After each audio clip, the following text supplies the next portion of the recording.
Oh, that's okay. Right there on top of the meeting this morning. Yes.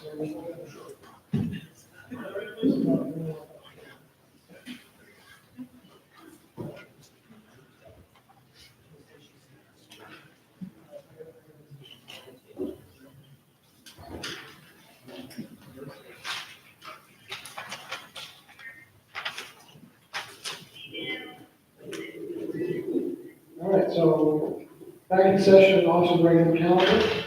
Item 1 is a resolution authorizing the city council to ratify the city's response to the Office of New York State Controller Draft Report of Examination number 2019 M68 and 2019 M133. Good afternoon, and thank everyone for your patience. At this time, we're going to ask our special counsel, John Rose, if he would approach at this time and speak.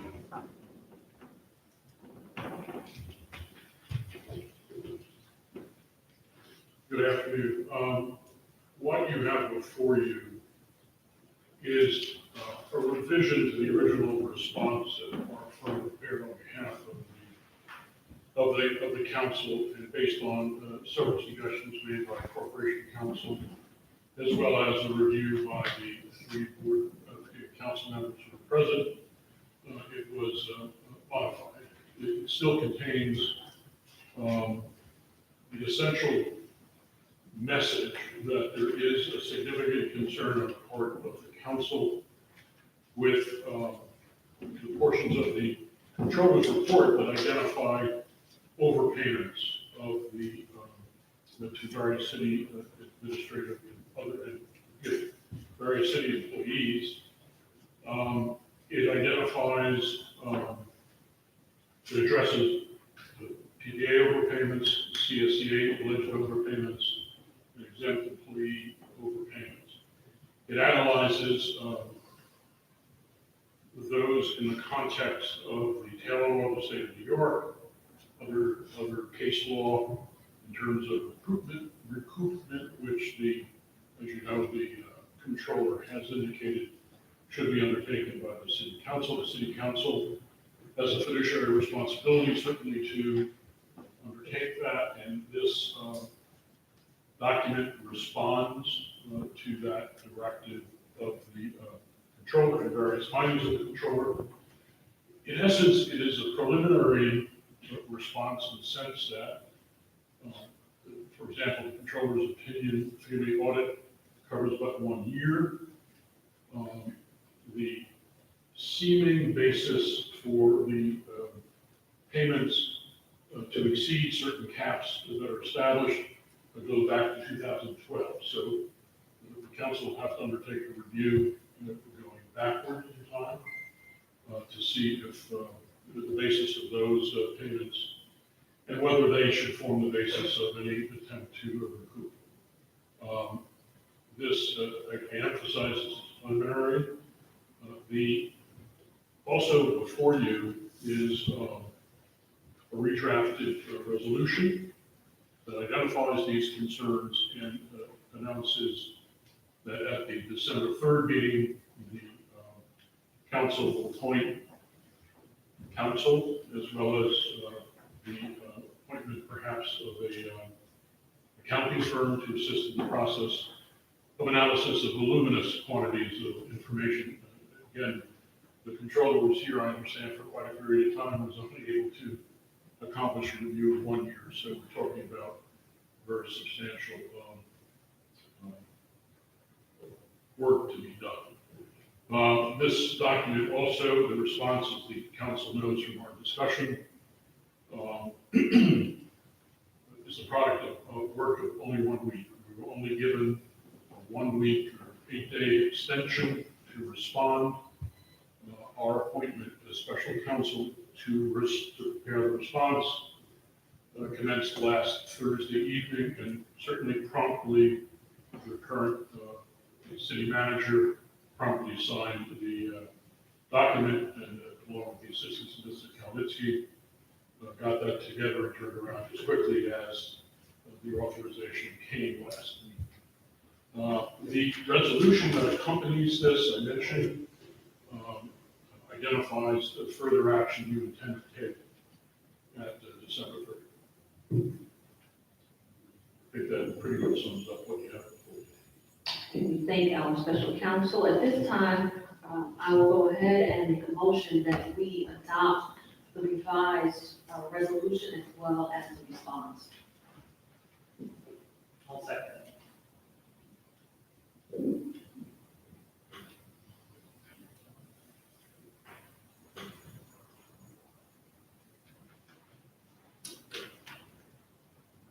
For the vote, I'll read the revised resolution. That's part of the motion. Resolution will be replaced with, whereas the council today authorizes the submission of a response to the draft audits of the New York State Controller to wit audits 2019 M68, 2019 M133, as attached here too, and whereas this response is preliminary in nature and is intended to convey to the controller and public significant concerns respecting the payment of monies to certain employees who have accumulated leave time, which was addressed by the controller in aforesaid draft audit reports for such payment made during 1 year to which July 1st, 2017 to June 30th, 2018. And whereas the council has had only 1 week to prepare its response following the appointment of special counsel to assist in the preparation of the subject response. And whereas the controller reports that it was informed that cash payments for accumulated leave time paid to certain city employees was premised upon establishment of certain past practice in 2012, which the council has been advised by special counsel may have been a harmonious basis for said payments. And whereas the content of the response contains to the council's stated concerns and the potential remedies that will require further study and analysis, including a review of payments made during the past 7 years. And now therefore be it resolved that the council will seek the appointment of special counsel to undertake a complete and thorough analysis of the matters hereinafter described, and with the authorization of the council to commence proceedings to seek recoupment of said overpayments and to determine if there exists any individual liability of past and current employees of the city who have authorized said payments or failed to meet their duty to protect the treasury of the city of Long Beach.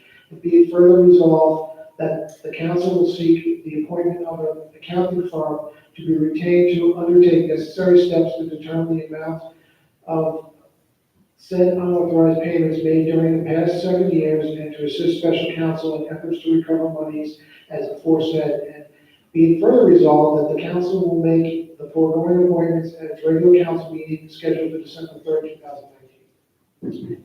Are there any questions or comments from the board? Voting on the motion. Councilmember Mandel. Yes. Vice President Bendo. Yes. President Moore. Yes. Are there any questions or comments from members of the council at this time? Seeing none, at this time, we'll open the floor to members of the public. Questions or comments? Yes. Go ahead.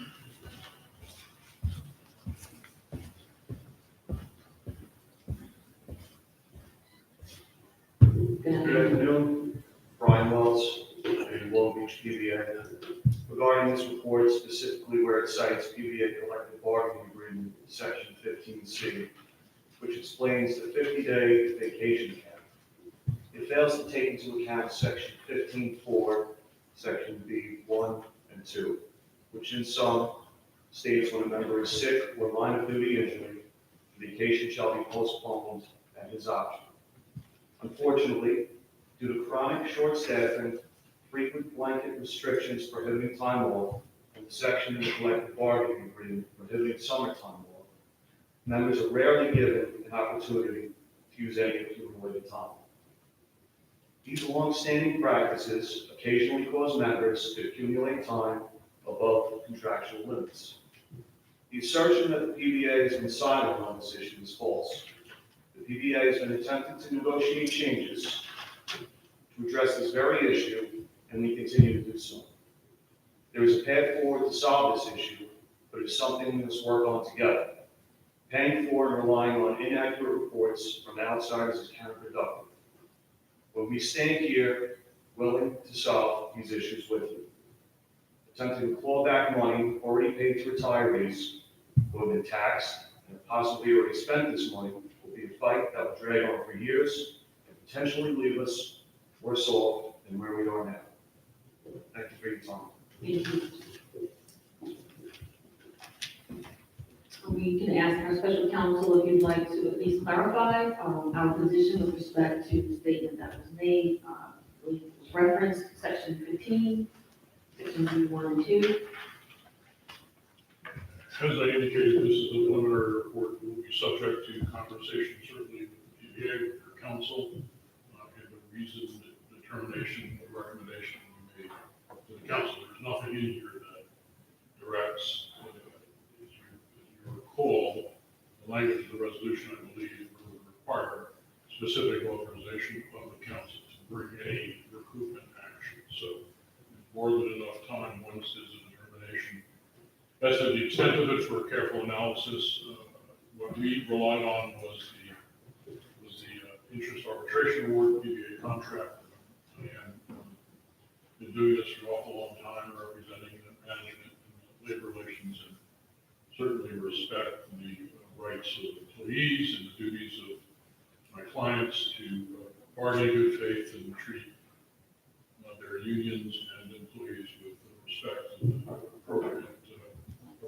So I think I can assure you that it was not the intent in writing anything in the report that would cause an immediate proceedings to recoup money. So take time to study that and again talk to the PBA as well. Okay, thank you for that clarification. Okay, any other comments and/or, yes?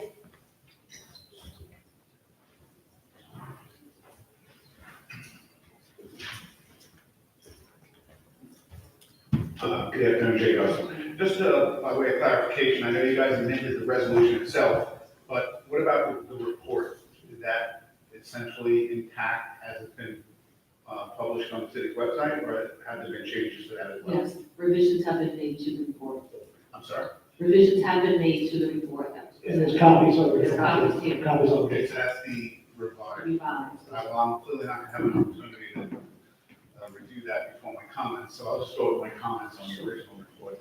And that is that, in contrast to the Capizola response, and I'm using the Capizola response to refer to the prior rescinded response, this report supports clawbacks.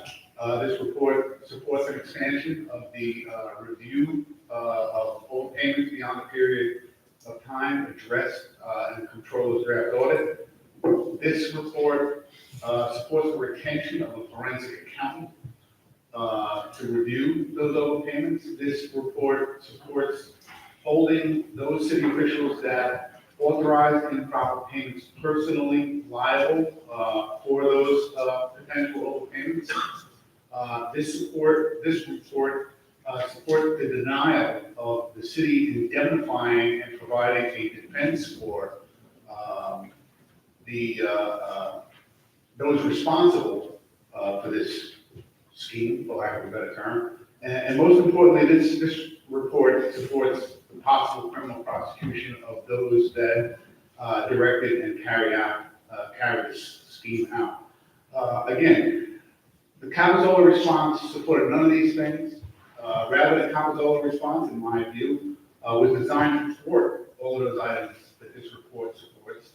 And the contrast between the two reports could not be more stark. I'd also like to comment that every aspect of the handling of the creation of this report, from the hiring of the attorney on through to today, has been handled transparently, where the Capizola report was basically shrouded in secrecy. And again, I apologize because I haven't read the revised version. But if it largely hews to the original, then I would urge that you ratify and support it. Thank you. Are there any other questions and/or comments with respect to revised resolution? Okay, seeing none. Move on. To the voting portion. Item 1 is a resolution authorizing the city council to ratify the city's response to the Office of the New York State Controller Draft Report of Examination number 2019-68 and 2019 M133. Introduce and move the adoption of this item as amended. I will. Second? Voting, Councilmember Mandel. Yes. Vice President Bendo. Yes. President Moore. Yes. Make a motion to close the meeting. I will. Second? I will. Voting, Councilmember Mandel. Yes. Vice President Bendo. Yes. President Moore. Yes. Thank you. Once again, thank you for your patience.